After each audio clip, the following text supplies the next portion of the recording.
Saludos a todos, bienvenidos a esta primera emisión de Zona de Poder. Estoy muy contento de estar con grandes amigos en este primer programa de Sinergia TV, que además es un programa diferente. Es un programa donde podremos platicar sobre la agenda nacional, la agenda local e internacional con expertos que la han vivido, que la conocen y que podemos desmenuzarla paso a paso. Soy muy contento de poder estar en esta mesa. Yo soy Julián Sobrino y me acompaña como conductor mi estimado amigo Arturo Huicochea. Julián, qué gusto saludarte, qué privilegio tener aquí padrinos de lujo en esta primera emisión y un placer y un privilegio igualmente poder dirigirnos a la audiencia de Sinergia TV. Muchas gracias. Oye, pues empezamos presentando a nuestros invitados, que yo creo que más que presentación necesitamos solo recordar algunos de sus pasos en la política, en los negocios y en la vida pública de nuestra región del Valle de Toluca y del Estado de México, ¿no? Tienes razón, yo empezaría, si me lo permites, dándole la bienvenida aquí a mi querido amigo Dario Álvarez Caso. Hemos sido compañeros de varias tareas de carácter de servicio público, fuimos compañeros en el Instituto de Administración Pública del Estado de México, una de las más recientes, pero él tiene una larga trayectoria política y de servicio. Hay que recordar que ya fue diputado local, fue presidente municipal de Toluca y director del Instituto Hacendario del Estado de México. Así es que es un hombre que conoce la parte política, el contacto con la ciudadanía. Recientemente fue candidato en el proceso electoral local del año pasado. Así es que, insisto, tiene la sensibilidad política, la formación académica, el rigor que esto requiere y sobre todo la trayectoria que lo acredita como un conocedor de los fenómenos que vamos a tratar en esta mesa. Oye, y además comparten algo nuestros invitados, porque si me lo permiten, quiero presentar también a el maestro José Luis Velasco Lino, ¿no?, que nos acompaña también el día de hoy, exdiputado también, fue diputado federal, ¿no?, representando a la ciudad de Toluca, a Toluca, pero además él cuenta con una gran trayectoria en el tema de los negocios. Él fue presidente de la Coparmex en el Estado de México, ha sido catedrático durante más de 23 años de la máxima casa de estudios de la UAMEX, y además de ello fungió como delegado federal especial para el tema de desarrollo económico, fue delegado de Secretaría de Economía. Entonces, un gusto que pueda estar con nosotros hoy, José Luis Velasco Lino, un gran empresario, amigo y conocedor de la política mexiquense. Gracias a ustedes por la invitación. Con lujos de cepa pura. Gracias. Muchas gracias. Gracias, pues estamos ahora con un tema fundamental para el presente y el futuro de nuestro país. Déjenme contextualizar un poco con una buena dosis de mi percepción personal del gran asunto de la reforma político-electoral que se ha venido debatiendo durante las últimas semanas. En mi opinión, lo que ocurrió es que, habida cuenta que el 28 de diciembre, el Día de los Inocentes, hubo un terrible accidente del tren interoceánico donde fallecieron desafortunadamente 14 personas y decenas resultaron heridas. Y eso levantó pues un gran escándalo sobre las condiciones de la vía, la construcción, la supervisión, presumiblemente temas vinculados a corrupción en la construcción de la obra, en la rehabilitación como tren de pasajeros, etcétera, etcétera. Un debate del que se ha hablado mucho. Mi personal opinión es que el gobierno federal necesitaba un elemento distractor y entonces empezó a hablar de la reforma político-electoral. Y digo que es un distractor porque en estricto sentido no hay una iniciativa de reforma constitucional en materia electoral. Es decir, se habla de muchas cosas y a veces pareciera, ¿qué opinan ustedes?, que estamos hablando de un fantasma. Entonces hay quien dice, van a eliminar el financiamiento público para los partidos. Pues eso no es cierto porque no está escrito en ningún lado. Van a suprimir a los plurinominales, diputados y senadores plurinominales o los de primera mayoría, minoría, que hay para el caso del Senado. Pues eso tampoco necesariamente es cierto porque no está escrito en ninguna iniciativa. En pocas palabras, que se va a hacer una nueva redistritación en el país, a efecto de que haya menos diputados federales, porque 300 de representación de cada distrito son muchos, y los 200 llamados plurinominales o de representación proporcional también son demasiados. Pues eso tampoco está planteado. El hecho es que hoy nadie conoce cuál es la propuesta de reforma electoral del gobierno federal y sin embargo todos hablamos de ellos. Por eso yo creo que es un fantasma. Pero bueno, lo que sí se ha dejado ver, o lo más bien lo que deja ver el debate, hubo una comisión encargada por la Presidenta de la República, encabezada por el diputado, múltiples veces diputado y senador plurinominal Pablo Gómez, que integró la propuesta, digamos, lo más acercado a la oposición oficial y que ha levantado mucha ámpula por los contenidos que tiene. Pero bueno, ese es un debate que se está dando ahora mismo en los medios de comunicación y que en el contexto actual es inevitable. Me parece que es muy importante que Sinergia lo plantee, el balón está aquí, para que cualquiera de ustedes que inicie el kickoff quiera dar la primera patada de salida. ¿Qué opinan? ¿Qué piensan? ¿Qué les gusta? ¿Qué les disgusta? ¿Cómo ven lo que se ha dicho hasta ahora de la reforma electoral? Bueno, pues yo considero que efectivamente generó mucha expectativa la reforma electoral, porque cada vez que se ha hecho alguna reforma electoral quedan temas ahí en el tintero. Siempre se ha hablado de los plurinominales, cómo es su llegada de los plurinominales, las listas, cómo se integran, pero también del financiamiento a los partidos políticos. En muchas ocasiones se ha mencionado que es mucho dinero el que se les da a los partidos políticos, pero también se habla de la fiscalización de los recursos precisamente que ejercen los partidos políticos. Entonces, yo creo que hoy, ante el escenario que viene para el 2027, sí causa mucho ruido precisamente esta reforma electoral, porque precisamente Morena y sus aliados tienen una mayoría en las cámaras, y esto precisamente en el Congreso genera que al tener una mayoría, pues obviamente no quieren perder esa mayoría.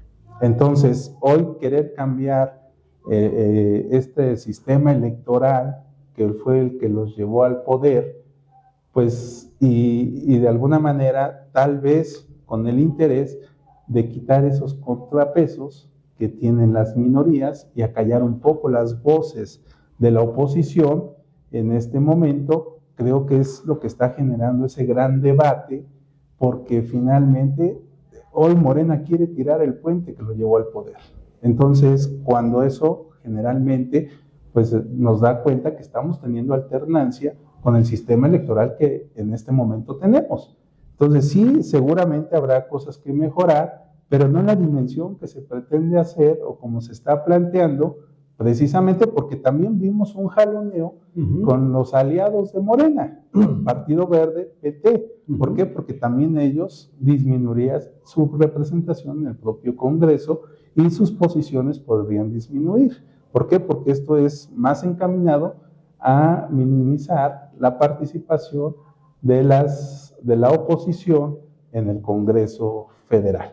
Entonces, creo que es importante que sí se cuide, sobre todo en un ambiente internacional en el que estamos viendo, que ya se le llamó hasta ley Maduro, ¿no? Por la circunstancia que se está planteando, precisamente de limitar a la oposición en su participación. Entonces, yo creo que no es necesario que en este momento estemos entrando a una reforma electoral, pero bueno, finalmente está planteada, vemos que finalmente habrá cosas que a lo mejor en su momento se puedan analizar, pero ya estamos muy justo en el tiempo también, precisamente como se está planteando esta reforma, y como bien se decía, aún así no se tiene una iniciativa clara de cómo se está planteando, pero bueno, ha generado muchísimo ruido a nivel general, porque precisamente creemos que hay el interés de generar mayor concentración de poder del gobierno, del oficialismo, a través de esta reforma electoral. Excelente. Pues tú has sido diputado, tú has sido candidato, tú has sido votado. Saliste a las calles. ¿Qué opinas de la reforma electoral con lo que tanto se ha dicho? Bueno, tú bien dijiste, esto es el fantasma existe, ahí está. El padre es Pablo Gómez. Entonces habrá que ver quién es Pablo Gómez, de dónde viene Pablo Gómez, del movimiento del 68, y cómo llegó ahora a presentar algo que no conocemos, pero todos intuimos cómo viene, ¿no? El recorte en los presupuestos y el recorte a los pluris. Pero, dicen en mi barrio, se va a hacer puerco, pero no trompudo. Caramba, no puede ser. Pues yo estoy seguro que esa reforma no va a pasar así. Tú estás en contra de lo que totalmente en contra. Dicho, digamos. Y el periodo legislativo está iniciando en este mes de febrero, terminará al 30 de abril si no se prorroga, pero en estos tiempos va a ser el tema de debate. Estamos en febrero, yo estoy seguro que va a ser hasta abril, por ahí pasamos Semana Santa, que ya se debata y se vote en las cámaras. Y veamos los cambios que ha habido en las cámaras. Ya ayer tumbaron a Dan Augusto en el Senado, entonces imagínate cómo va a estar ahí. Hablaba dice, es que Morena quiere acaparar todo esto. Morena está descuartizando, o sea, entre ellos las tribus anteriores al PRD, que destruyeron al PRD, hoy esas tribus de Morena están haciendo lo propio, y en este periodo legislativo, que es una época muy, muy importante. Entonces, si enero fue un mes con muchos cambios, febrero ya está pintando así en el legislativo. Entonces, concretando al tema de la reforma electoral, estoy totalmente en contra que haya reducción a los presupuestos, y sobre todo los plurinominales son un mal necesario, pero le dan representatividad y le dan calidad a ciertos partidos para que estén representados los mejores perfiles, los que no fueron votados por el pueblo, que hicieron campaña, pero que estén presentes lo mejor. Y me voy a atrever, abusando del tiempo de todos, de comentar lo que sucedió por ahí del año 2009, cuando se iba a elegir la 61 legislatura federal. Entonces el PRI, en aquellos tiempos, partido de oposición, liderado por su presidenta Beatriz Paredes, en el caso del Estado de México, en la selección de candidatos, había buenos perfiles. Y voy a mencionar a don Emilio Chaufet, que él tenía todo para ser un candidato plural. Pero ¿qué creen? Que en el seno del PRI, doña Beatriz Paredes dijo, si Emilio Chaufet, con todo su currículum, quiere ser diputado, que haga campaña, no va a ser plurinominal.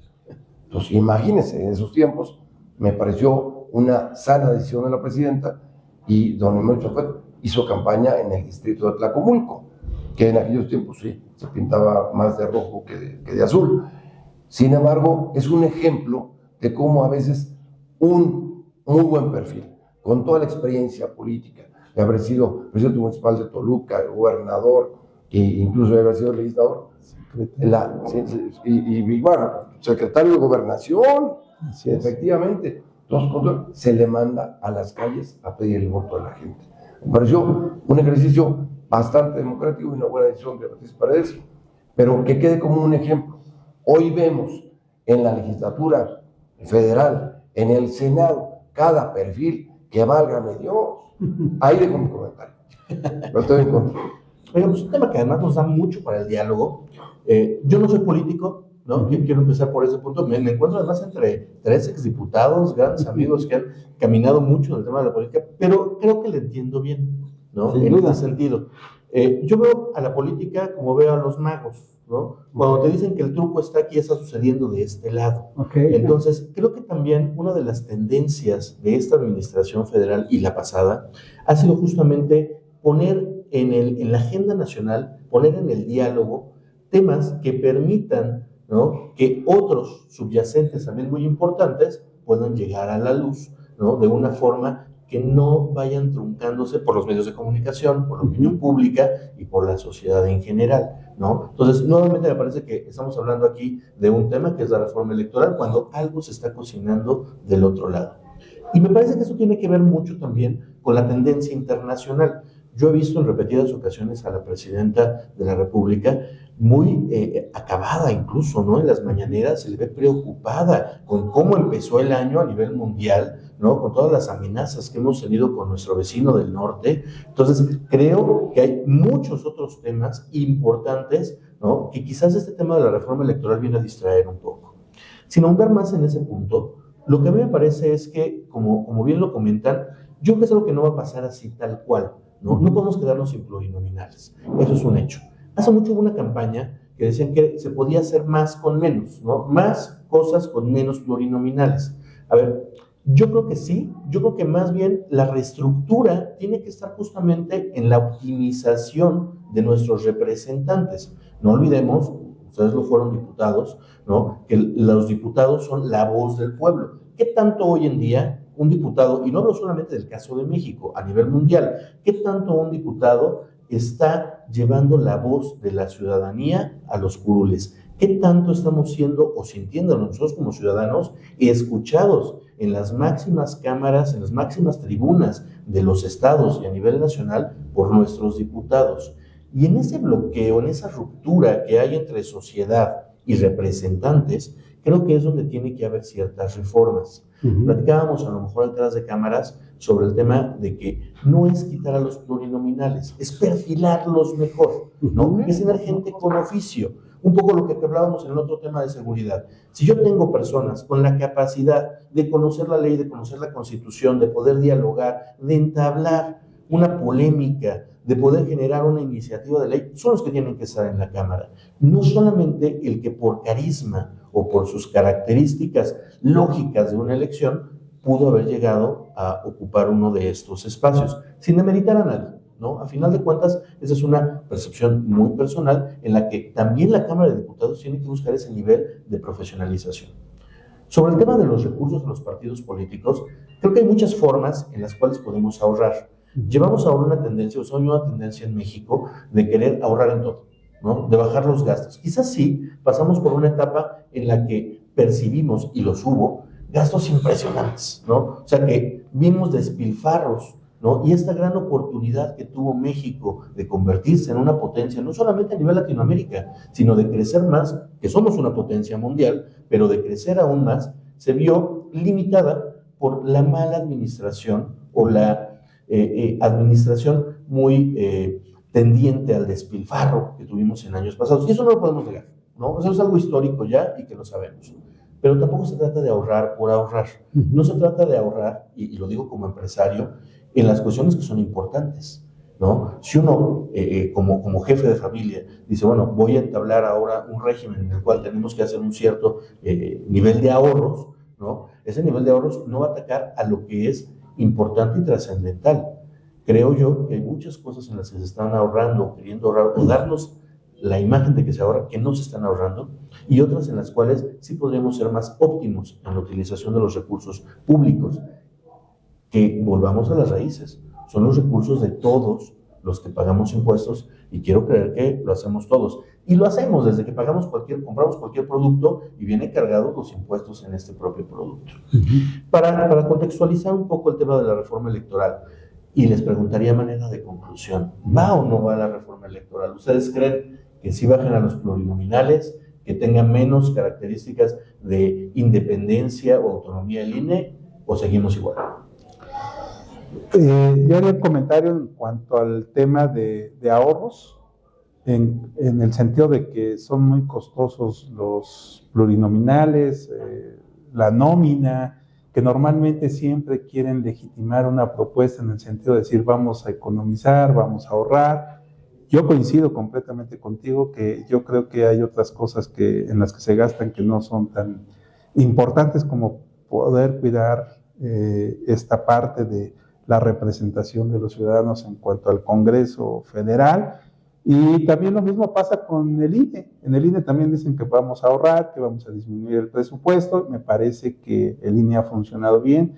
Al contrario, hay que fortalecerlo, y yo creo que ahí el poder decir que vamos a ahorrar o que vamos a contener un gasto importante, me parece que tampoco se justifica, sobre todo el poder tener un INE que nos dé esas garantías de que vamos a tener una elección transparente con todos los elementos y que todos vamos a quedar contentos con los resultados. Creo que tampoco podemos estar ahorrando en esa parte. Yo creo que ahí de alguna manera nos quieren dar una visión de que son muy costosas estas instituciones, el INE, o que es muy costoso para el ciudadano, el Congreso, y que se pueden ocupar en otro tipo de situaciones que son importantes para el país. Me parece que sí, pero bueno, pues yo creo que en estos esquemas de representación popular, y en el caso del INE, me parece que no es una justificación como nos la quieren vender, en el sentido de una reforma electoral, ¿no? Entonces, más bien, siempre hemos tenido la inquietud de algunos, o la ciudadanía en general, porque también debemos ver cómo los partidos cuidan los perfiles, que hay algunos impresentables que a veces se cuelan en las listas, que es lo que de alguna manera en el método de selección de los propios plurinominales, ¿no? Y yo creo que en esa parte, la representación territorial, yo creo que 300 distritos distribuidos en el país, me parece que en algún momento ya atender arriba de 250,000, 350,000 o 450,000 ciudadanos por diputación, me parece que ya es un volumen importante de representación. Entonces yo creo que en esa parte también a lo mejor habría que valorar si en algún momento se hace alguna redistribución y alguna ampliación, pudiera ser una propuesta también. Y más diputados. Más, a lo mejor dentro de los mismos, puede a lo mejor, y los hacemos de mayoría y menos representación proporcional. En fin, en esa parte a lo mejor podemos entrar en una circunstancia de análisis, ¿no? Para que, bueno, pues siempre se ha dicho que el diputado es cercano al ciudadano, que estamos ahí caminando, que al final fuimos electos y somos la voz del ciudadano en los congresos. Entonces, en esa parte creo que siempre como que la gente queda con esa idea de, pues es que nosotros ni lo elegimos, pero es nuestro diputado, ¿no? Pero hay dos partes, ¿no? ¿Por qué? Porque hay perfiles muy técnicos que precisamente tienen una vasta experiencia en las cámaras y que ayudan mucho precisamente a tener mejores iniciativas y tener mejores leyes. Entonces creo que al final de esta parte de la reforma electoral es muy debatible, pero creo que hoy como está funcionado y ha dado alternancia, y no podemos minimizar esa parte también de que al final nos ha dado alternancia y que los partidos políticos finalmente han quedado de acuerdo con los resultados electorales, de acuerdo a cómo estamos actualmente. Correcto.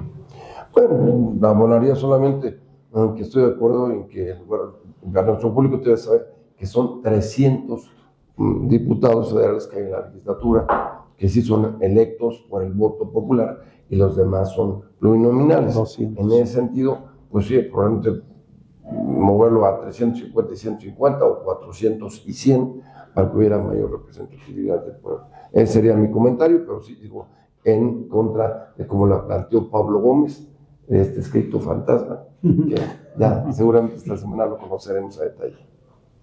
Pero yo me permitiría dar algunos pequeños datos de contexto que ahorita me vinieron a la mente.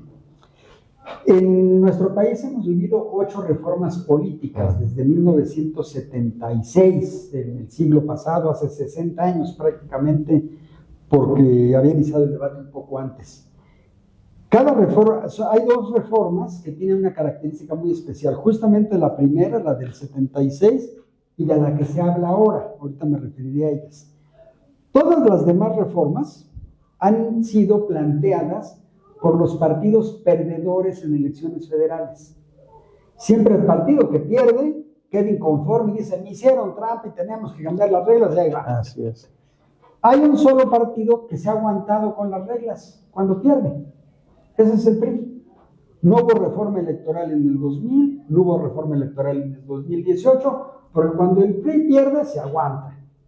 Los otros partidos son muy chillones y cada vez que pierden, piden cambios. Este es un dato, ahí están los datos. Siempre ha sido así. Y cuando el PRD se sintió defraudado, exigió reforma electoral. Cuando el PAN perdió la presidencia en 2 ocasiones, pidió reforma electoral. Y siempre ajustándola a nuevas reglas que beneficiaran al partido perdedor. La única diferente es la primera, la del 76. Es una reforma muy interesante. Porque la reforma del 76, que fue una revolución, se planteó desde el Poder Ejecutivo, la presentó el gobierno, el partido hegemónico, entonces el PRI a través del secretario de Gobernación, que era don Jesús Reyes Heroles. Y esta fue la que dio la llamada apertura democrática, que permitió que en el 97 el PRI perdiera por primera vez la mayoría en la Cámara Federal. Entonces, ese es un proceso que históricamente se le ha llamado el proceso de transición a la democracia, donde México ha metido muchísimo dinero, ciertamente, en ir cambiando las reglas del poder para cumplir algo que está en nuestra Constitución. La Constitución dice que México es una república democrática, representativa y federal. Representativa significa que todos los ciudadanos mexicanos tenemos que vernos representados en el poder. Por eso, para ser diputado, para ser senador, para ser presidente de la República, para ser presidente municipal, para ser integrante de un ayuntamiento, necesitas tener un perfil especial.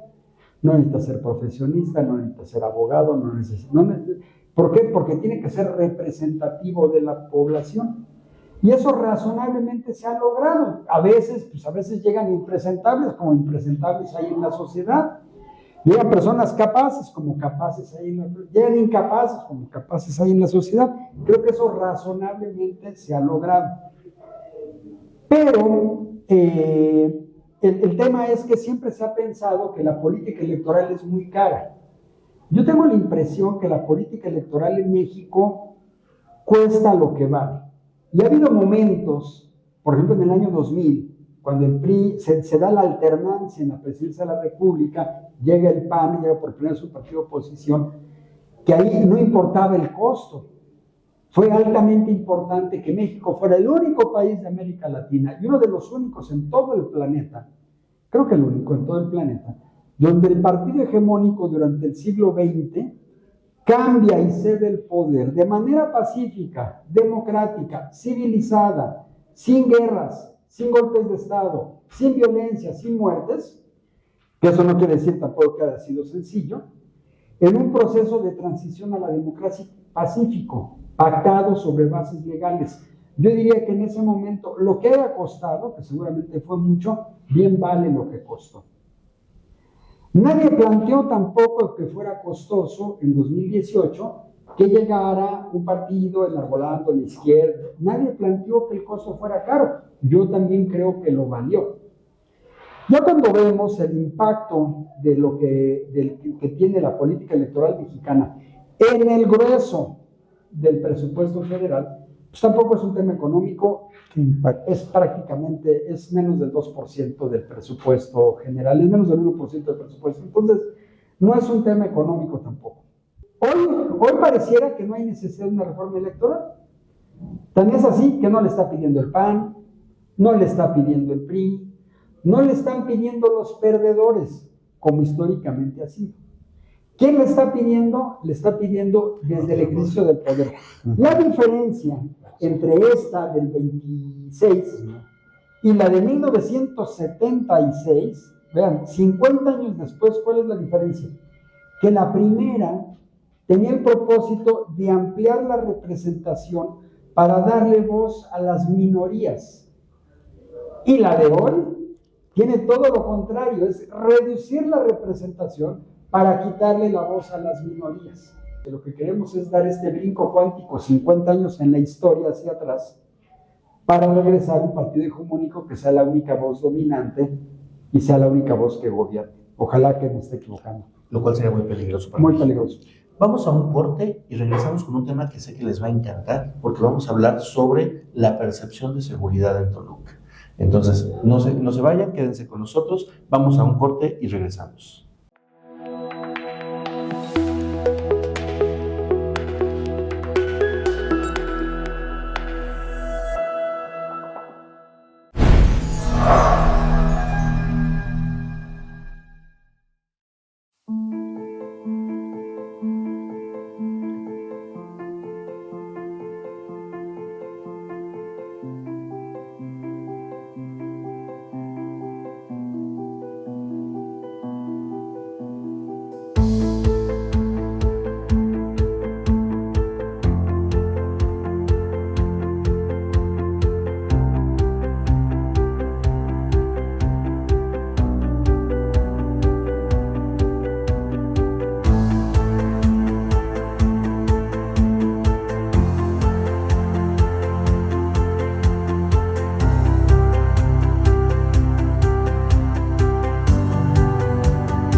Todo gran proyecto comienza con una idea, y toda idea merece convertirse en una obra. En Grupo Editorial Sinergia transformamos contenidos en libros, revistas y publicaciones que perduran. Editamos e imprimimos libros académicos, literarios y emblemáticos, catálogos editoriales, informes gubernamentales y libros de oferta turística que comunican identidad y prestigio. Cuidamos cada detalle, la redacción, el diseño, la imagen y los acabados, porque sabemos que una publicación no solo se lee. Se vive, se conserva y representa. Unimos experiencia editorial, creatividad y calidad de impresión para dar forma a proyectos que dejan huella. Grupo Editorial Sinergia. Aquí inicia tu proyecto.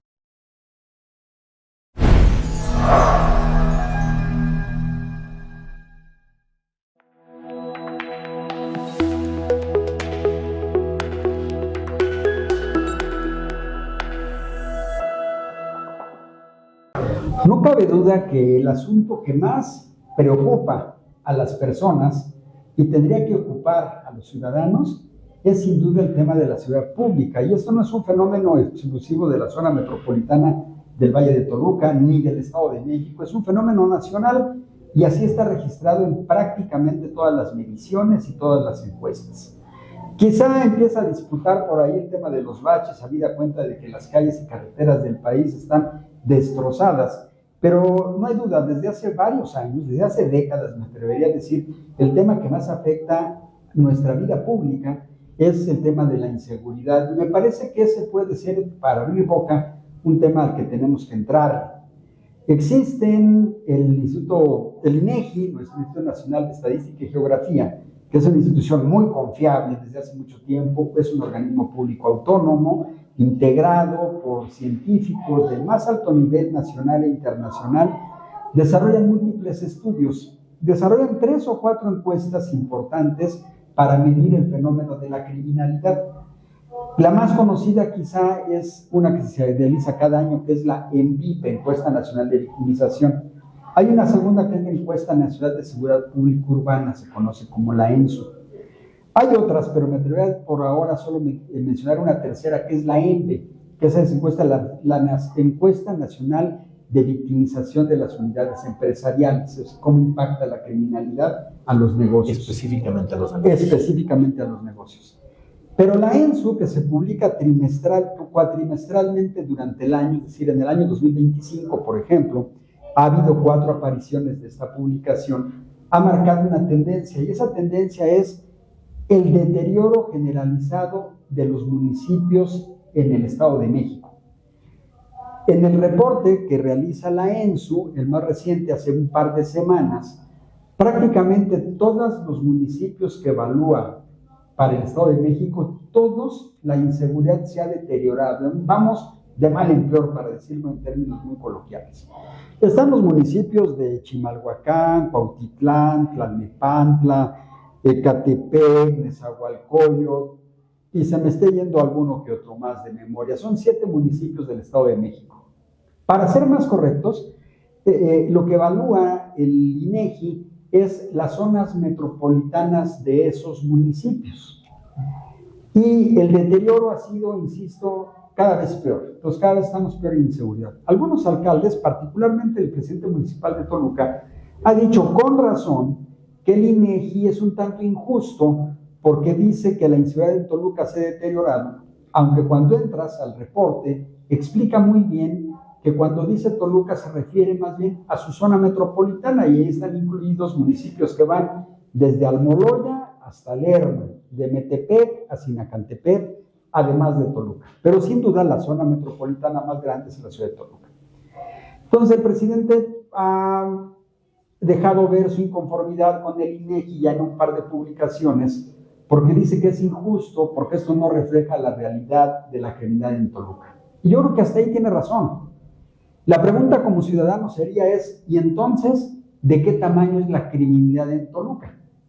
Y eso es lo que no sabemos, y me parece que si vamos por la vida queriendo resolver un problema cuyo tamaño y dimensión no conocemos, estamos en el peor de los mundos.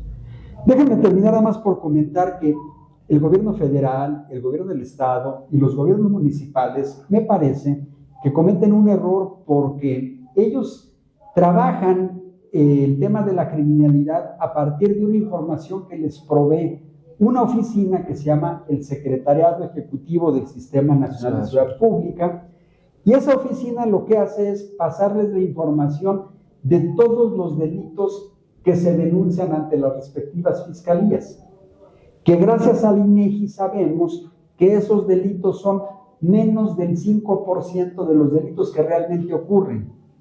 Por eso tenemos una disociación cuando las autoridades hablan de que la criminalidad está reduciéndose, eso no es verdad. Lo que se está reduciendo es el número de delitos que se denuncian, que no necesariamente ocurre porque ocurran menos delitos, sino muchas veces ocurre porque el Ministerio Público es el principal promotor de que la gente no denuncie.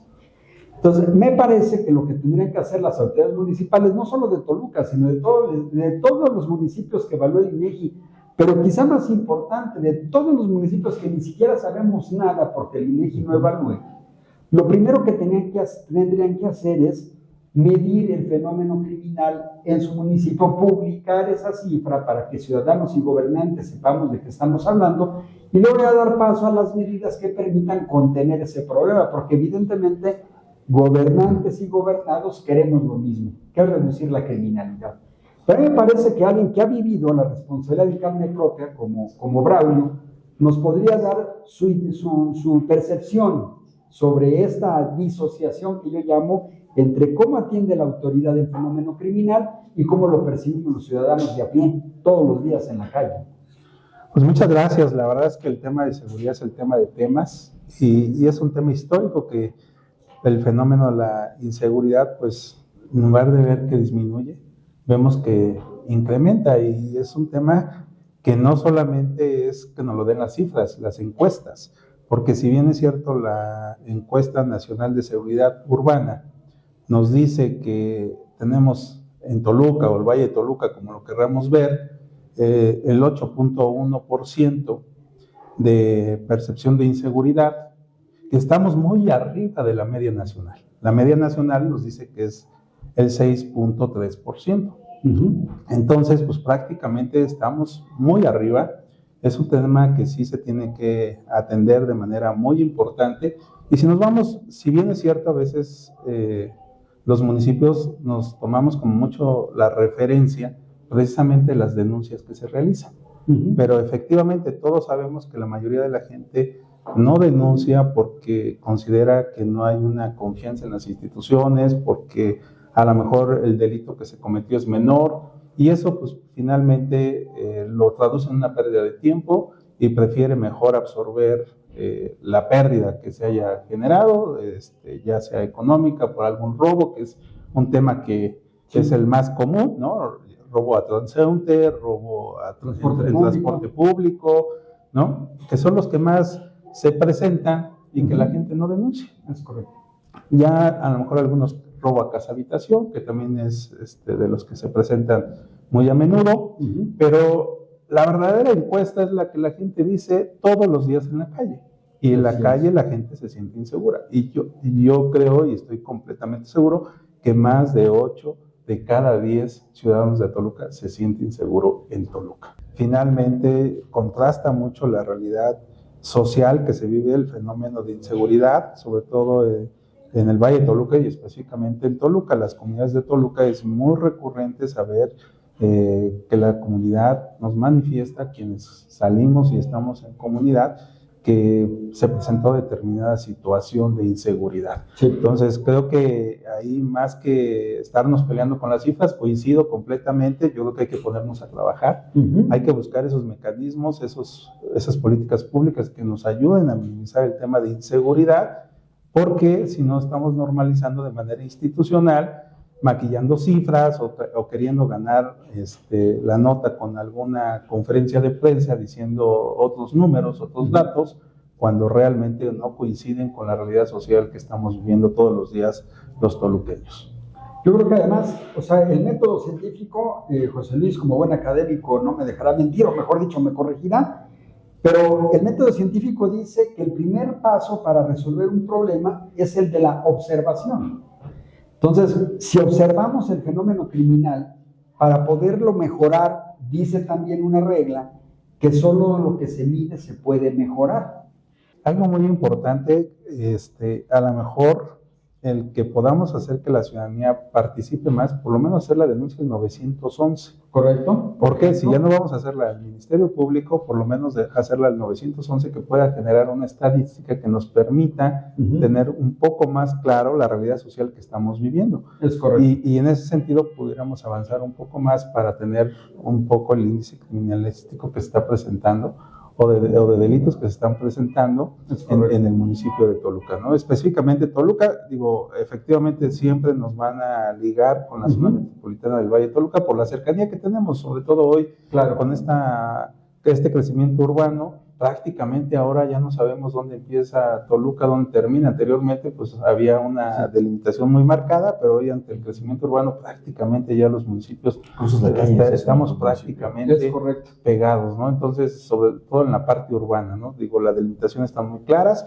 pero sí, finalmente yo creo que eso ayudaría muchísimo a las autoridades y sobre todo esa coordinación intermunicipal también, ¿no? Porque luego a veces se presentan esos fenómenos, ¿no? De que finalmente se comete el delito aquí, pero cruzan la calle y entonces ya no hay esa continuidad precisamente para poder hacer un operativo mucho más completo y poder tener las detenciones que se quieren, ¿no? Entonces, esa parte de la coordinación intermunicipal es muy importante, pero finalmente los alcaldes tienen que poner toda una especie de voluntad y obviamente pues todo el aparato de la administración pública, sobre todo la parte de seguridad, que también pues obviamente tienen que tener los elementos necesarios, ¿no? Porque hoy vemos también que los policías se quejan de que pues, les disminuyeron sus prestaciones y eso también creo que genera un ánimo que no salen como quisiéramos que todos estuvieran nuestros policías en las calles, ¿no? Entonces, cuando en lugar de acrecentarles sus prestaciones, hoy dicen que les disminuyen prestaciones, no les dan los elementos, no les dan los uniformes, no tienen el armamento necesario suficiente,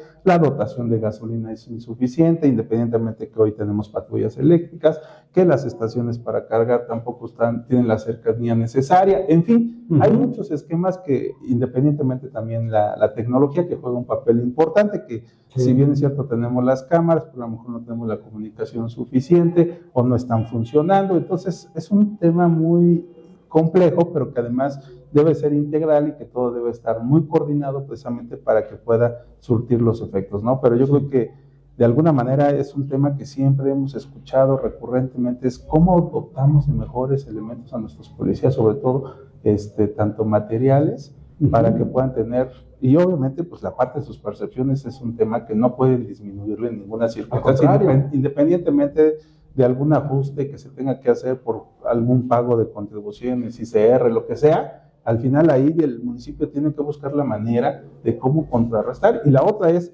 que no podemos tener en los municipios servidores públicos de primaria, segunda o tercera. Si hay un incremento salarial, tendría que ser de manera similar. No puede haber unos servidores públicos que les suban el 5% y otros el 3%. Y en estos casos los policías sean los que menos incremento tengan de manera anual, sobre todo pues hoy vemos la inflación, ¿no? Que normalmente pues estamos arriba del 3%, entonces pues digo, ese incremento al final no se traduce en un incremento, sino en un decremento del salario que están percibiendo los policías. Entonces creo que ahí los municipios tienen que hacer un esfuerzo importante, especialmente en el caso de Toluca, por dotar de unas mejores prestaciones a sus policías. Sin duda. Yo creo que es un tema en el que tenemos que ser muy responsables, ¿no? Al momento de hablar de ello, de administrarlo, pero también como ciudadanía. Una parte importante es qué hacemos nosotros como los ciudadanos para generar esta prevención del delito, qué estamos haciendo nosotros desde las organizaciones civiles y sociales, y me queda claro que las cifras siempre son cifras y pueden estar muy maquilladas o pueden estar muy precisas, pero que no siempre van a ir en correlación con la percepción. Y a final de cuentas, pues percepción es realidad. Lo que nosotros como ciudadanía percibimos es lo que sentimos que está sucediendo en el Valle de Toluca. En este sentido, también definir que Toluca, cuando hablamos de Toluca, no es solamente el municipio de Toluca, sino todos los municipios que integran esa zona conurbada, esta metrópolis, esta gran metrópolis, que se convierte en una de las más importantes ya del país, del estado más poblado. Platicabas hace un momento, mi querido Arturo, sobre las diferentes latitudes del estado y sus problemáticas, y cómo en relación con otras ciudades del mundo, ¿no? Son similares sus índices delictivos, ¿no? Pero también tenemos que pensar que para el Estado de México estamos hablando de un estado superpoblado, ¿no? O sea, es un fenómeno a nivel mundial la capacidad que tiene el Estado de México de generar tanto en cuestiones económicas, industriales, sociales y poblacionalmente, ¿no? Estamos cerca de los 19 millones de habitantes en el Estado de México y cargamos con el 9% del Producto Interno Bruto del país. Claro. Y aquí en la región del Valle de Toluca se concentran todos los poderes, ¿no? Por ser la capital del Estado. En ese sentido, sabemos que si bien Toluca no llega al 1,000,000 de habitantes, lo superamos por mucho por todos los que cruzamos o estamos en algún momento del día en alguna de las zonas territoriales del municipio de Toluca. Yo creo que entonces, y hablaba de la responsabilidad, es una responsabilidad compartida entre los 7 principales municipios o más que integran ya esta zona conurbada y los que se adhieren, ¿no? Porque creo que ya son mucho más de ellos. Para ello, me gusta mucho saber tu opinión, José Luis, desde el punto de vista, pues sí, muy académico y empresarial, ¿no? que tienes en este sentido y que nos des un poco de luz desde tu perspectiva. Bueno, mi comentario sería ponerme del lado del consumidor o en este caso del ciudadano, porque el ciudadano es el que sale a caminar los portales o que vive allá en la zona norte o que toma el transporte público y al mismo tiempo quiere saber a qué hora, en qué momento y qué tipo de delito es el que sucede. Entonces, hablando de estadísticas, dámelo ya digerido. Dime, ¿en qué día o a qué hora de la noche ya no debo salir a comer tacos al centro o a la Colonia Américas? Y qué camiones, qué línea de autobús es la que más tiene incidencia para no tomarla o para tomarlo más temprano. Y ahora que tenemos el tren, yo no he sabido de delitos que haya habido en el tren hasta la fecha, afortunadamente, y es un transporte muy seguro por el momento. Obviamente hay seguridad privada y eso ayuda muchísimo. Pero entonces el ciudadano requiere saber desmenuzado y por colores qué zonas, qué horas, y esa recomendación sí lo puede proveer las instancias policíacas, tanto municipales como estatales. Bien hablaban del fenómeno del Valle de Toluca, y entonces en ese sentido creo que la zona norte de Toluca es la que mayor incidencia tiene, por lo cual es importante que dentro del municipio exista una cultura de valores. Existe la escuela de policía, necesitamos policías que sean de confianza, que tengan su decálogo de valores bien claro y que sea empatado con el ciudadano. A lo mejor eso es utópico, pero es lo deseable. Entonces, cuando hablamos de ello, creo que el acercarse el policía con el ciudadano, tener esa confianza de encargarle tu casa, oye, me voy a ir de puente este fin de semana, ahí te encargo a los vecinos, y hay algunas prácticas antiguas de tener confianza, y otras tecnológicas, ¿verdad? Las alarmas y el botón de pánico, etcétera. Entonces, todo eso ayuda para que haya esa interacción y esa confianza entre el ciudadano y la autoridad. Ese es mi comentario. Bueno, es un tema muy interesante, ¿no? Importante, porque si nosotros preparamos a las autoridades, y no hablo solamente del policía, sino hace mucho existían esas escuelas de cuadros, ¿no? Esos espacios donde se preparaban a los gobernantes, y creo que es lo que tendría que ser transversal a todos los partidos políticos. Independientemente del partido en el poder en determinada demarcación, sí deberíamos de instar, de superar este tema. Digo, además ustedes como conocedores desde el IAPEM y el Instituto Sanitario del Estado de México, ¿no? La Universidad Autónoma del Estado de México, son instituciones muy fuertes que tenemos en el Estado, pero que quizás necesitaríamos que realmente se nos haga un trabajo más profundo en la preparación de los servidores públicos. Hablamos hace un momento también del tema de la responsabilidad, y creo que lo apuntó muy bien José Luis cuando hablaba de en qué momento puedo o no salir. Creo que es un tema peligroso, si lo platicamos así, porque como ciudadanía tampoco podemos hablar de un toque de queda, ¿no? De decir puedo o no puedo estar en cierto horario, aunque por todos es sabido en qué zonas del Valle de Toluca es mejor no estar después de tal hora, ¿no? Y no les voy a mencionar para no herir susceptibilidades de quienes vivan en esas zonas, o hacer etnocentrismos, ¿no? Sí, claro. Pero también lo conocemos. Algo que a mí me preocupa mucho es el tema del transporte público. Sí. Constantemente en el Valle de Toluca tenemos el problema del transporte público que atropella personas, se regresa y las remata, no ven, no alcanzan a ver, van a una velocidad impresionante para esos monstruos de camiones, a ver, para ese camión, ¿no? O sea, si yo en mi camioneta de pronto, pues se te atraviesa alguien, ¿no? O hay un alto, o alguien se frena en seco, ¿no? Y tienes que tener cierta capacidad de frenado. Esos camiones no la tienen, ¿no? Ni mecánicamente, ni en la experiencia. Aunado a esto, y de que ha habido varias tragedias en los últimos días, también es el tema de la percepción de las mujeres en el servicio público de transporte, que es algo a lo que deberíamos de estar volteando a ver. Si bien en el tren interurbano no está sucediendo, pues es muy claro, está lleno de policías, no te hagan ni comer. Yo me quería comer un sándwich en el tren y me dijeron, no puedes. Aquí no se come. No, aquí no se come. Está bien, porque eso lo mantiene bien, lo mantiene bonito, no hay seguridad. Difícilmente podremos hacer eso en todo el transporte público urbano del Valle de Toluca, pero creo que es algo en lo que deberíamos también de apuntar.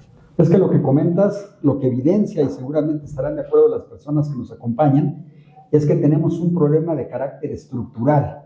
Ya se habló del tema de los valores, se ha hablado de la tecnología, comentas tú estos déficits, y todo ello parece ir a algo que, insisto, es de carácter estructural, que es algo que curiosamente no hemos podido cambiar, no hemos querido cambiar del todo. Fíjense que una de las razones centrales, hay quien dice que es la piedra angular de todo el sistema de justicia y de seguridad que no funciona en el país, es por un problema de malentendidas las atribuciones de las personas, por ejemplo, de las autoridades específicamente. Esto seguramente incluso los presidentes municipales no lo saben, pero la responsabilidad de investigar los delitos en nuestro país es una tarea constitucionalmente adjudicada o asignada a las policías, así en plural.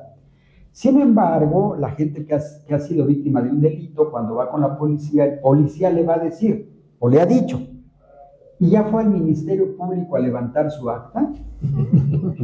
Porque el Ministerio Público, en una equivocada lectura del artículo 21 constitucional, cree, y el Ministerio Público lo cree también, no puede hacer nada hasta que el Ministerio Público no se lo ordene. El artículo 21 de la Constitución Política dice que la investigación de los delitos corresponde a las policías, y aquí está el problema, dice, bajo el mando y conducción del Ministerio Público. Y la ley, ni la exposición de motivos, explica que es el mando y conducción del Ministerio Público. Porque no puede ser el sometimiento, y no puede ser por una sola razón. Recordemos que hoy las fiscalías, y parte de esta, de algún modo, la función del Ministerio Público, son de carácter autónomo. Tú no puedes someter a la policía, que es parte del Poder Ejecutivo, federal, estatal o municipal, no la puedes someter jerárquicamente a un ente autónomo que en estricto sentido no es parte del gobierno. Entonces, tenemos mal entendido eso. La policía debe actuar, y quizá habría que empezar por reformar la Constitución, quienes hemos tenido la responsabilidad de ser legisladores. Ahí está la chamba, quienes son legisladores, aquí hay un tip. Y quienes quieran serlo. Y quienes quieran serlo, aquí hay una idea. ¿Quieres mejorar la ciudad pública? Te vas a comprometer a ello. Puedes decir que vas a aclarar qué significa mando y conducción en la Constitución para que quede claro que las policías tienen que investigar. Si tú le preguntas a un niño que se ha nutrido culturalmente viendo series de televisión, ¿quién investiga los delitos? El niño te va a decir, pues la policía. Pero si tú le preguntas a un adulto y si tú le preguntas a un policía, te va a decir el Ministerio Público. Y créanme que eso que parece elemental es la base del grave problema de incomprensión del fenómeno. Y entonces los presidentes municipales creen que a ellos no les toca, pero sí les toca. Lo que decía José Luis hace rato es muy importante. ¿Qué pasaría si la policía municipal sabe, de manera sistemática, los policías que andan en la calle saben quiénes son los delincuentes, dónde actúan, cómo se llaman, dónde viven, quiénes son sus parientes, qué apodo tienen, saben todo eso? Oye, ¿por qué no van y nos detienen? Porque necesito una denuncia, y la denuncia genera una instrucción del Ministerio Público para que me mandate ir a detener a alguien. Porque si yo voy y lo detengo, y además a veces lo tengo que someter y lo presento ante la autoridad, va a haber fallas de proceso, problemas de déficit del debido proceso, eventualmente violencia, quizás hasta violación de derechos humanos, y el sujeto va a salir como salen en la puerta giratoria. Entonces, la puerta giratoria, tenemos muchas puertas giratorias, por ahí se salen, y eso lo tenemos que corregir. Sí, que esa fue una promesa justamente del nuevo sistema judicial. Es correcto. Evitar las puertas giratorias. El sistema de justicia penal que se reformó en el año 2008 tenía esta promesa, y hubo una oposición por parte del entonces gobierno federal, el gobierno del presidente Felipe Calderón, para decirlo coloquialmente, quitarle los dientes al Ministerio Público. Pero justamente el dictamen que se aprobó en el Congreso de la Unión tenía la intención de asignar completamente la facultad de investigación de los policías, porque así debe ser, así es en los países donde funciona. Y el Ministerio Público tiene la tarea de blindar jurídicamente las investigaciones, para que entonces sea el defensor de la sociedad quien le diga al juez: presento ante ti, juez, esta investigación criminal y con base en ella imputo, es decir, señalo como responsable de un delito a determinada persona, y es interés de la sociedad que se investigue y eventualmente se castigue a esa persona. Y entonces entra la oralidad que se aprobó en el 2008 para que en igualdad de circunstancias se defienda con el debido proceso y lo que tú quieras, pero con transparencia y con máxima publicidad, la gente veamos, como en las películas, cómo se desarrollan los juicios, y el que es culpable, y que no, y cuando no hay pruebas, etc. Y nadie hace eso. Se defienden diciendo: lo que el secretariado ejecutivo me dice es que este es el problema. Pues mientras quieran atender ese problema, no lo van a resolver nunca, porque esa es una pequeñísima rebanada del enorme pastel del fenómeno criminal. Entonces, lo primero que hay que hacer es dimensionar el verdadero problema y luego atender sus causas. La primera es esa, la primera tarea es medir. La segunda tarea es, porque no obstante el problema que acabo de decir, gracias al Código Penal, eso se puede resolver, logrando un convenio que inexplicablemente ningún presidente ha solicitado, lograr un convenio con la Fiscalía, para que la Fiscalía, para ciertos delitos, le dé las atribuciones de investigación a la Policía Municipal. Esa sería la tercera cosa que hay que hacer. La cuarta cosa que hay que hacer, pues tener una policía digna. Pero para tener una policía digna hay que tenerla dignificada. Hay que pagarles bien. O sea, los policías municipales casi en todos los ayuntamientos del país no tienen lo que técnicamente se llama un trabajo decente. No tienen derechos, no tienen vacaciones, no tienen aguinaldo, no tienen seguridad social, se tienen que jugar la vida y no tienen seguridad social. Es absurdo. La mayoría de las policías del país así están. Tú no le puedes exigir que el policía sea honesto, ético, profesional, capaz, esté bien entrenado, sepa usar armas, detenga a la gente, sea valiente y dé su vida por defender la tuya, sí, si no eres capaz de pagarle el aguinaldo, un salario decente, crédito para su vivienda, seguridad social, escuela para sus hijos. Si dignificas la vida del policía, que a mí además me parecería, yo creo que los cuerpos de policía en los ayuntamientos suelen ser el servicio que más servidores públicos tienen. Me parece que es un desperdicio de los presidentes municipales que lo descuiden. Y ahí quería comentarte, además tenemos a un expresidente municipal de Toluca, ¿no?, que nos puede dar también esa perspectiva, y José Luis, que además fue candidato a presidente municipal, y me queda claro que ser presidente municipal de Toluca no es una tarea fácil, ¿no? O sea, no sé si quisiera estar en tus zapatos, querido Braulio, ¿no? O sea, es un municipio muy complejo en todas sus características. Creo que somos como los directores técnicos viendo un partido de fútbol. Es muy fácil decir desde aquí afuera qué haría, ¿no? O juega de esta forma, pero ya estando ahí es otra experiencia.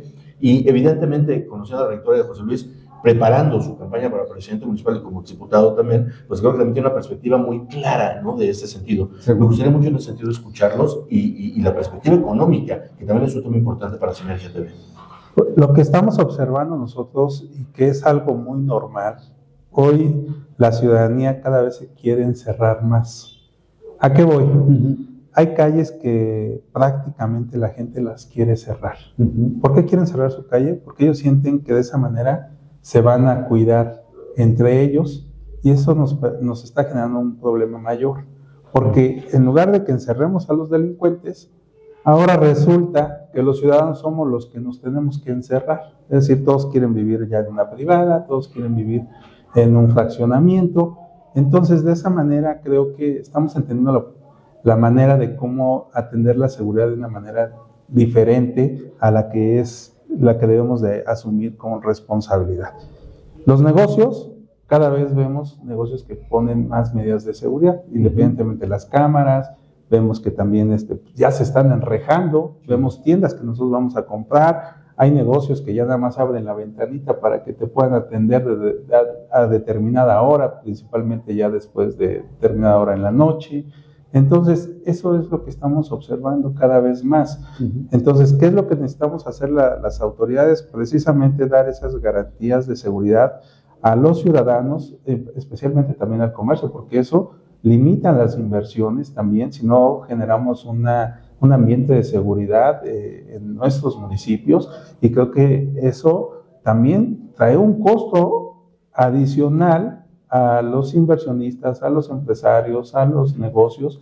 ¿Por qué? Porque también en algunos casos ya tienen que pagar, y hace rato que se mencionaba, vigilancia privada. Es decir, muchos negocios tienen vigilancia privada. ¿Por qué? Porque no estamos atendiendo ese fenómeno de la inseguridad. Entonces, creo que la mayor comunicación que podamos tener precisamente con todos los negocios y todas las inversiones que se generen será brindar una mejor seguridad. Y obviamente, pues, ellos no se van a ver si realmente en el territorio si hay delitos o no hay delitos, porque las encuestas para eso sirven, precisamente para quienes van a hacer inversiones, pues lo primero que observan es cómo está este municipio, qué características tiene, qué facilidades me da y cómo está la seguridad. Es lo primero que preguntan, oye, ¿cómo está la seguridad? ¿Si puedo invertir? ¿No puedo invertir? Entonces creo que es un tema que tenemos que atender, sobre todo quienes tenemos alguna responsabilidad en su momento de ser presidentes municipales, pues generar esa certidumbre de que se pueden hacer inversiones seguras en nuestros municipios y que no va a traer costos adicionales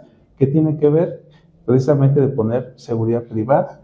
Y sobre todo, no solamente tiene que ver ya con tu propio negocio, sino con el entorno. ¿Cómo van a llegar tus empleados a tu negocio o la gente que te visita para que no en el transcurso del trayecto que va a determinado punto, lo van a saltar?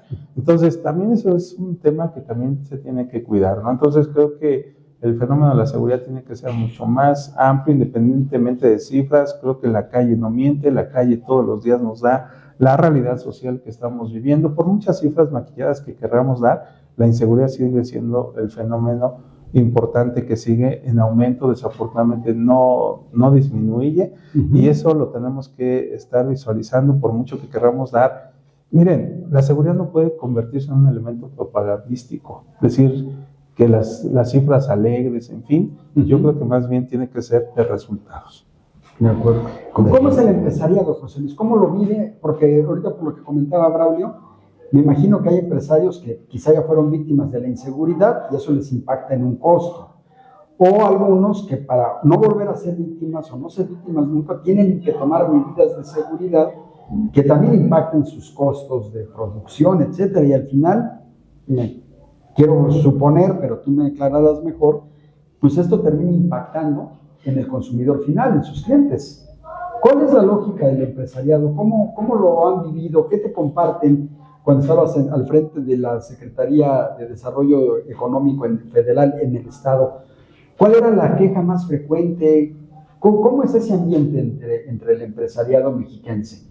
Ya que hablamos de ambientes, creo que el ambiente más seguro eran los parques industriales. Y desgraciadamente Toluca tiene solamente un gran ejemplo del Parque Industrial Toluca 2000, que fue desarrollado por ahí de inicios de los años 90, donde hoy en día trabajan más de 35,000 personas que van y vienen y que en las diferentes fábricas localizadas están seguros, porque existe un filtro de seguridad de entrada y de salida, porque hay unas medidas muy controladas dentro de ese parque industrial. De esa manera debió seguir creciendo Toluca.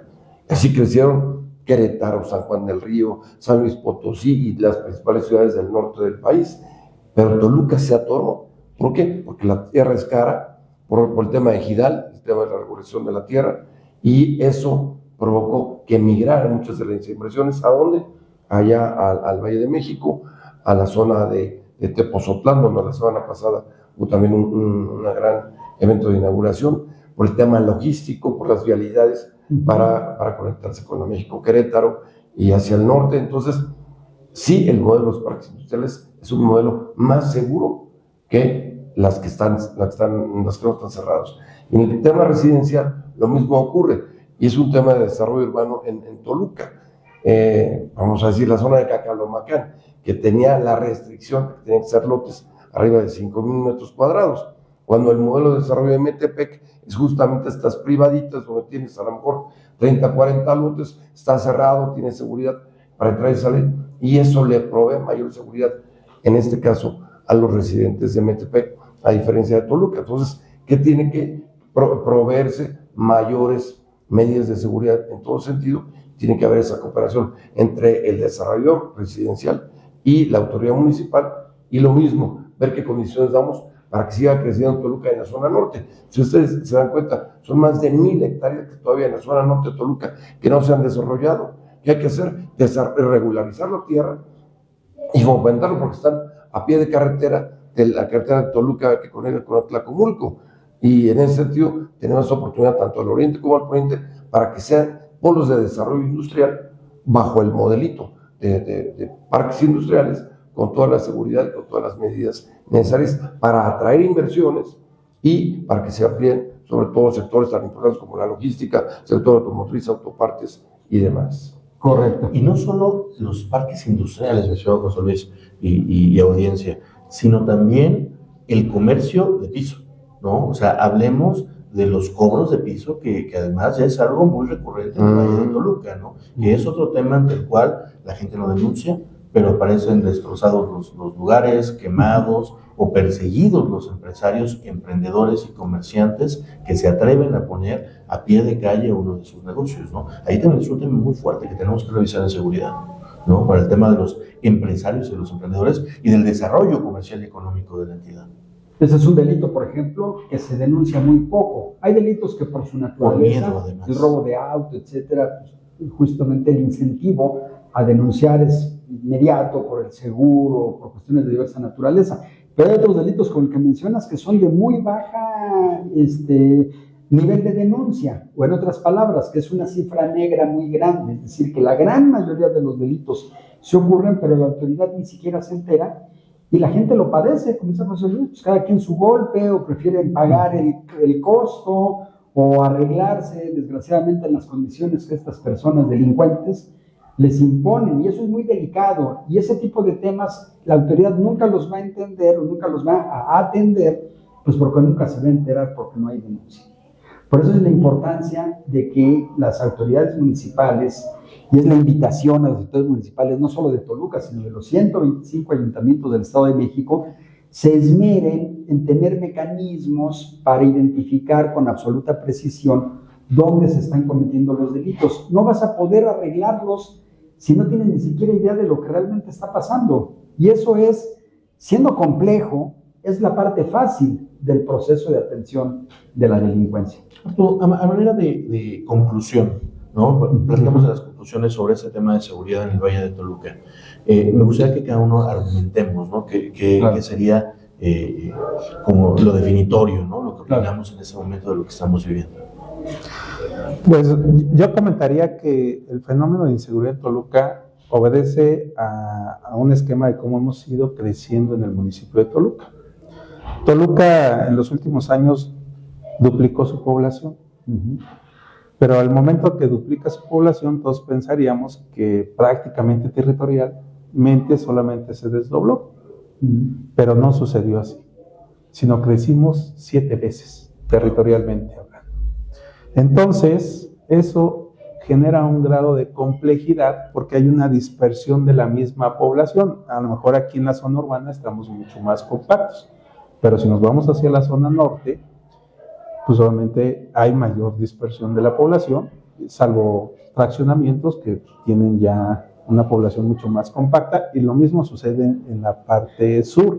Y obviamente pues también la gran geografía, tanto física como humana, que tiene el territorio municipal. Por eso es la gran complejidad que tiene Toluca, de alguna manera en el tema de inseguridad. Pero bueno, pues aún así se tienen que buscar estos mecanismos que nos permitan hacer que la gente se sienta segura y poder disminuir de manera importante el tema de los delitos que se cometen en el municipio de Toluca. Y yo creo que esa es la parte que hay que estar trabajando, independientemente de toda esta problemática que se genera. Yo coincido con José Luis, lo ideal es que primero llegaran los servicios, las pavimentaciones, y después llegar a la gente. Pero bueno, aquí vamos a la inversa, aquí llega primero la gente y después al pasar de los años llegan los servicios, y esto implica pues obviamente, ¿por qué? Porque es tierra más barata y la gente busca pues también situación más por la cuestión económica, lugares donde pueda tener un poder adquisitivo de tierra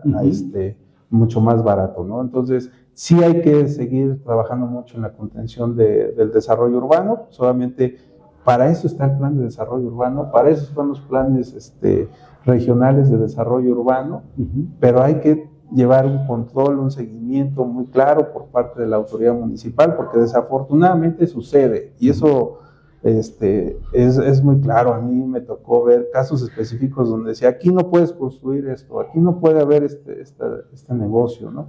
Y bueno, pues termina la administración municipal y al poco tiempo ve uno ya apareció ese negocio ahí. Entonces, mientras que no llevemos un seguimiento claro del crecimiento urbano que tenemos que tener en Toluca y respetar precisamente las vocaciones, tenemos una zona agroindustrial importante que pues sigue siendo ahí un terreno importante que hay que cuidar, y si no tenemos esa previsión, pues seguramente la mancha urbana va a llegar hasta allá. Entonces es parte de lo que tenemos que estar cuidando, y obviamente el fenómeno de inseguridad es el tema de temas que nos preocupa a todos, especialmente en Toluca y en el Valle de Toluca. Correcto, es correcto. Para cerrar, yo coincido en el sentido de que si tienes un terreno hay que bardearlo, hay que cercarlo y hay que pagar el predial. Y a propósito del pago del predial, fíjate que quiero denunciar delitos cibernéticos, que hoy en día están tan copiados los sitios falsos de bancos, de instituciones financieras de todo tipo y de ayuntamientos. O sea, para pagar el predial, para pagar el agua, asegúrate que si vas a hacer transferencia, lo hagas ya al sitio que tiene que ser, porque copian totalmente y ha habido, bueno, para el pago de licencias, para el pago de pasaportes, ¿no? Básicamente los sitios del gobierno federal, y perdón, gobierno federal, pero está hackeado muchísimas de las páginas donde el ciudadano tiene que pagar trámites. Clonados, así que, ¿no? clonados, totalmente clonados. Entonces, es un aviso para nuestra audiencia de que tengan muchísimo cuidado, sobre todo en las páginas del gobierno federal y otros estados, sobre todo ahora que está pagándose agua y predial. Muy importante, muy oportuna. Un aviso muy oportuno, me parece. Y que se fue muy sonado, ¿no? Muy. Hay un video de inteligencia artificial donde salía la presidenta invitando a hacer inversiones. Evidentemente eso no era cierto, pero muchos, sobre todo los abuelitos del bienestar, pues hicieron su aportación. Bueno, pues a manera de conclusión, y creo que es un tema que nos da para seguir platicando por horas, el tema de la seguridad, creo que lo hemos abordado de una forma muy interesante, pero todo se reduce quizás en esta corresponsabilidad entre las diferentes entidades que tienen que generar esta justicia, que tienen que generar esa seguridad, y también evidentemente la responsabilidad de la población y querer formar parte de esta nueva cultura que tiene que ser la cuestión de la seguridad de nuestro estado y en nuestra entidad. Desde mi perspectiva, creo que ninguno de los municipios está haciéndolo mal. Más bien me parece que podrían hacerlo mejor y podrían hacerlo más en conjunto, y eso realmente ayudaría no solamente a bajar la percepción, sino los índices, ¿no? Los índices reales, porque evidentemente sabemos que la percepción está disparada con respecto a los índices reales de lo que está sucediendo. Otra invitación también para toda nuestra audiencia y nosotros mismos es que no dejemos de denunciar, o sea, que sigamos haciendo y que una vez que se inicie el proceso lo terminemos, no solamente cuando hay un seguro de por medio, sino como una responsabilidad ciudadana, ¿no? De poder hacer este proceso. ¿No? No sé si alguien quisiera agregar algo más sobre este punto. Yo diría nada más en abono a lo que han dicho. Yo creo que el tema está que los ayuntamientos mismos no saben qué tan bien o qué tan mal van, pues porque no saben de dónde partieron. No hay eso que se llama una línea base. Es decir, ¿cuál era el fenómeno criminal cuando inició esta administración? No lo sabemos. Ya avancé, ya empeoré, no lo sabemos. Están actuando con la mejor intención, eso no tengo duda. Ya han metido lana, no tengo duda. Han utilizado tecnología, no tengo duda. Han utilizado las tecnologías, no hay duda de eso. Pero no sabemos cómo van. Entonces la respetuosa sugerencia es a que, como lo indica el método científico, evalúen el fenómeno criminal, conózcanlo, dimensionenlo, cuáles son los puntos, cuáles son los horarios, cuál es el tipo de delitos, cuáles son los objetivos criminales, porque solo con eso vamos a poder saber en un mes, en 2 meses, en 3 meses, 6 meses, al final de trienio, si esto mejoró o si esto empeoró, y me parece que tener claridad sobre eso sería el primer paso. Sería mi comentario final, querido Julián. Queridos compañeros y amigos, muchas gracias. Muchísimas gracias. Bueno, pues les agradecemos mucho estar el día de hoy con nosotros en este programa. Nos vemos el próximo martes, seguramente con temas muy interesantes en Zona de Poder. Recuerden que aquí la noticia no solamente se platica, sino se opina y se analiza. Muchas gracias, queridos amigos, y nos vemos la próxima semana.